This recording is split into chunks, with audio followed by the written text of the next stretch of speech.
If Dracula has a grave, it should be easy to find. But Vlad III, the Impaler, died in late 1476 or early 1477, and no one can agree where his body ended up.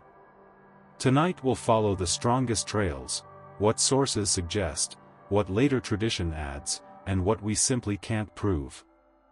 Here's the first hard detail. Most accounts agree Vlad died fighting near the end of his life, during renewed conflict with the Ottomans. Many sources also report he was decapitated after death, and that his head was sent to the Ottoman ruler as proof.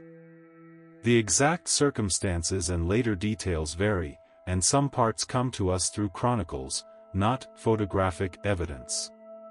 So what about the body? Two monastery sites dominate the story, Snagov and Comana. Snagov became famous because a tombstone inside the church was long said to mark Vlad's grave, perfectly Gothic, surrounded by lake water and quiet reeds. But tradition isn't proof.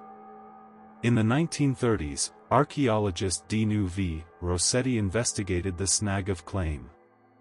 Later academic summaries of that work say something surprising. Beneath the famous slab, there was no confirmed tomb. The dig is often described as finding no burial where the legend said it should be.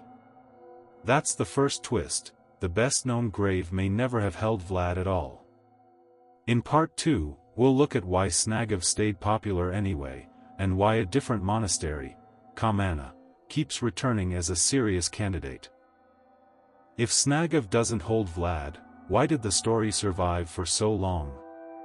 Because Snagov is real, ancient, and dramatic, and later tradition loves a single, memorable location. But historians tend to prefer practical explanations. That's where Comana enters the picture. Vlad is associated with founding a monastery at Comana, and the site sits in a region that fits the broad geography of late campaigns. The logic is simple: founders were often buried at foundations, and Comana is a plausible place to look. Still, plausible is not proven. Medieval burials get disturbed. Monasteries are rebuilt. Graves are reused. Records are lost. Even when excavations happen, they don't always produce a clear answer that everyone accepts. You may also hear a more sensational claim, that a headless body in rich clothing was found in or near Snagov and briefly treated as Vlad. This story appears in retellings, but the details are not consistently documented in a way that modern historians can confirm with confidence. So it belongs in the reported, but uncertain, category. Here's what we can say responsibly. Vlad's death is historical. The beheading story is widely reported, but its details come through written tradition. Snagov's famous slab has not provided a confirmed Vlad burial. And Comana remains a strong candidate, but unconfirmed. In part 3, we'll follow the most dramatic modern claim, Naples, Italy, and separate what's being suggested from what's actually been demonstrated. In 2014, a new claim jumped borders, that Vlad's remains might be in Naples, linked to a tomb at Santa Maria la Nova.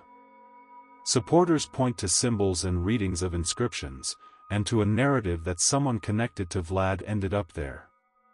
But here's the key point: this theory is not widely confirmed by published, peer-reviewed testing.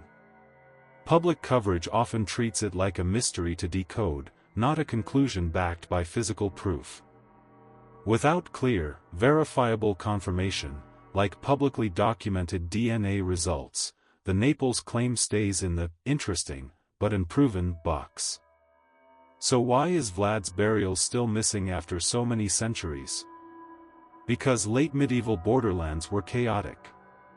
Bodies were moved. Graves were reused. Monasteries burned and rebuilt. Politics reshaped memory. And legends love an absence. An empty tomb is the perfect seed for a vampire story. Next episode, we'll step back from graves and ask a bigger question. Before Dracula novels and movies, what did people actually do? Rituals, precautions, and beliefs, to prevent the dead from returning. Force choice: if you had to bet, what's more likely, Comana, because it's a founder's monastery, or nowhere at all, because the grave can't be identified? Comment: Comana or none.